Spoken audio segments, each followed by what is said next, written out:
Bonjour à tous, je me présente, Rania, mère de 2 enfants, dont une qui devait rentrer à la maternelle cette année. Je fais cette vidéo pour informer le maximum de personnes au sujet des séances d'éducation affective et sexuelle qui se mettent en place à partir de cette rentrée 2018 et ce dès la maternelle. La loi à ce sujet qui est passée en 2016 n'avait pas été effective jusqu'alors. Marlène Schiappa a affirmé sur RMC lors d'une déclaration qu'elle comptait rendre effectives ces séances sur tout le territoire français. 3 séances, donc au minimum 3 séances obligatoires sur la sexualité à partir de 4 ans. Donc l'heure est très grave, beaucoup de personnes ne prennent pas conscience de la gravité de la situation. Il faut savoir que cette hérésie qui ont décidé de mettre en place dans nos écoles découle en fait de documents d'un document qui s'appelle la Déclaration des droits sexuels de l'IPPF. L'IPPF, c'est l'Organisation internationale du planning familial. Donc ce document-là que vous trouverez sur internet en tapant Déclaration des droits sexuels de l'IPPF, vous prenez la version pas abrégée, vous ne prenez pas la version abrégée, vous prenez la version bleue. L'URL, vous verrez, il est en anglais, mais c'est la version entière complète que vous pourrez consulter. La plupart des gens qui vont faire ce travail, ils vont complètement s'arracher les cheveux. Je vous préviens, il faut s'accrocher, il faut avoir le cœur accroché. Il faut savoir que ces études se basent sur les travaux d'un certain Alfred Kinsey. Alfred Kinsey, qui c'est, donc c'était un pédophile notoire qui violait des bébés, voilà, et qui a été considéré comme un scientifique. Donc il a été financé par Rockefeller pour ses études sur la sexualité avec des enfants. Donc il violait des petits bébés, des nourrissons, des enfants de tout âge. Puis ses copains aussi, hein, il leur fourguait un peu de la marchandise. Donc à chaque fois que l'enfant il hurlait de douleur ou qu'il s'évanouissait de douleur, et ben monsieur Kinsey écrivait sur son tableau scientifique, pseudo-scientifique, orgasme. D'accord? À partir de 0 ans, des bébés de quelques mois, il notait orgasme. Alors à un moment donné, est-ce que vous allez ouvrir les yeux, s'il vous plaît? Faites ce travail, arrêtez d'être cette paresse intellectuelle, elle va nous mener vers la fin d'une civilisation, vers la fin il faut se réveiller. Donc s'il vous plaît, faites ces recherches. Arrêtez de crier toujours aux fake news. Les fakes, c'est les gens qui ne savent pas, qui sont ignorants et qui disent tout le temps c'est des fake news. Parce que le site Hoax, Buckster, je sais pas quoi, a dit que c'était une fake news. Parce que les médias mainstream ont dit que c'était des fake news ou qu'il y avait des rumeurs sur les réseaux sociaux. Informez-vous par vous-même. Informez-vous par vous-même. Tous les documents sont disponibles. Donc la déclaration des droits sexuels de l'IPPF, vous le trouverez sur internet. D'accord? Ça a été relayé par l'UNESCO, c'est relayé par l'ONU, par l'OMS. D'accord? Vous recherchez standard pour l'éducation sexuelle en Europe. Donc ça émane de l'OMS. D'accord? Vous allez à partir de la page 38. Vous avez le programme par tranche d'âge. Ce qu'ils veulent apprendre à nos enfants. La masturbation infantile précoce. D'accord? Ils veulent informer nos enfants sur la sexualité, les différentes orientations sexuelles, les identités de genre. Enfin bref, c'est pas normal. On ne parle pas de sexualité à des enfants. Les gens qui me disent « Ah mais c'est pas grave, on est ouvert, il faut qu'ils soient au courant, il faut qu'ils apprennent leur cas. » Arrêtez vos conneries. D'accord? Les professionnels de l'enfance, ils se dressent contre ça. Ils dénoncent cette mesure. Ce sont des professionnels qui le disent, des pédopsychiatres, des psychologues, des spécialistes du traumatisme de l'enfance. D'accord? Le docteur Maurice Berger, il a fait un appel, il a lancé une alerte.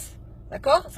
C'était un chef au CHU de Nantes, un pédopsychiatre. D'accord? Nantes ou Saint-Étienne, il me semble.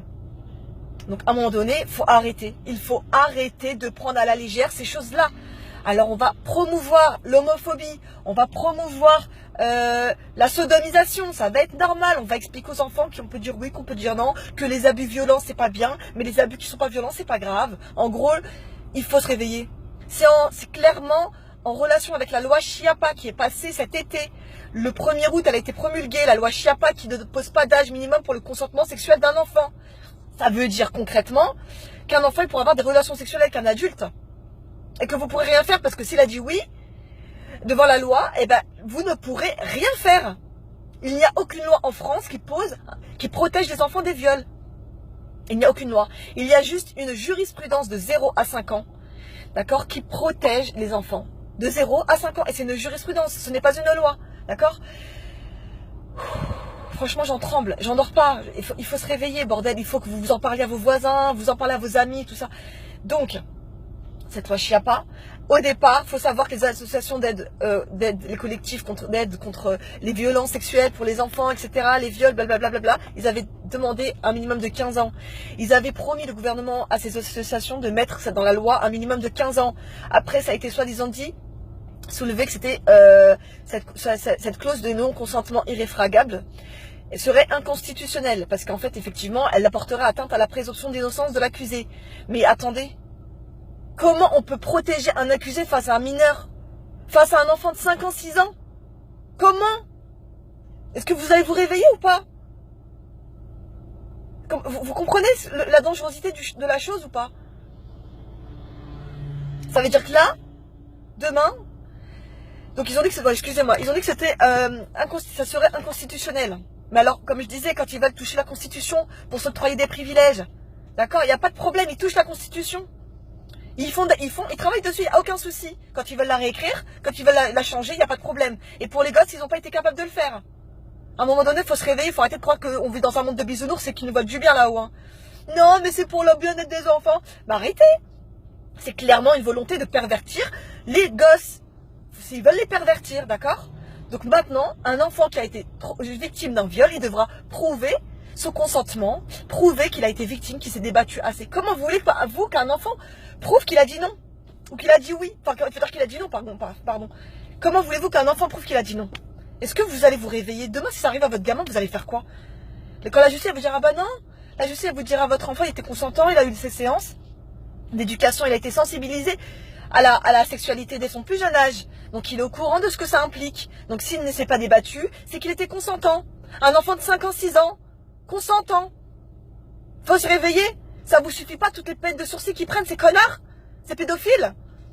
Ils ressortent tout en blanchi parce que justement la victime n'a pas pu prouver qu'elle s'était assez débattue. C'est sérieux là? Vous croyez quoi? Un enfant demain, il est face à un connard. Vous croyez qu'il va faire quoi? Il va l'amadouer avec des gourmandises, des friandises. Allez, viens, je te montre un petit truc, viens. Et l'enfant, vous croyez qu'il va dire non et l'autre il va s'arrêter? Vous croyez que votre enfant, quand il va dire non, le pédophile il va partir tranquillement? Mais putain, mais bordel, mais réveillez-vous. L'heure est grave. L'heure est grave. Cette séance d'éducation sexuelle va complètement supprimer l'autorité parentale. Vous n'aurez rien à dire à vos enfants. Vous ne pourrez plus contrôler ce qu'ils font de leur corps. D'accord? Ils pourront faire ce qu'ils veulent, quand ils veulent, où ils veulent, et vous ne pourrez rien dire. Voilà, ça va être la promotion de la sexualité à un enfant. C'est la période où, justement, il ne s'occupe pas de la sexualité. C'est complètement paradoxal. Un enfant, il ne s'intéresse pas au sexe. Quand ce sera le cas, ce sera aux parents de les éduquer à ce sujet. C'est pas à des intervenants extérieurs dont on n'aura même pas vérifié de casier judiciaire. D'accord? Des personnes qui n'ont aucune formation pédagogique qui vont enseigner ça à nos gosses. Ça a été mis en place dans des écoles pilotes en France. Et c'est quoi? Ça a été quoi le résultat? Eh ben, renseignez-vous. Renseignez-vous ce qui s'est passé à Périgueux, à Istres, à Jouer-les-Tours. Renseignez-vous un peu. Le dire, ah, ça n'existe pas. Ça s'est mis en place en Suisse. Ça s'est mis en place en Suisse, d'accord? Ça s'est mis en place au Canada. Ça s'est mis en place... où encore? Attendez. Je suis perturbée, ça monte, c'est trop émotionnel. C'est un sujet qui est très grave et les gens, il faut qu'ils arrêtent de dire que c'est des fake news. Renseignez-vous, putain de bordel de merde. Voilà. Et vous boycottez la rentrée. Si vous voulez protéger vos gosses, vous boycottez la rentrée.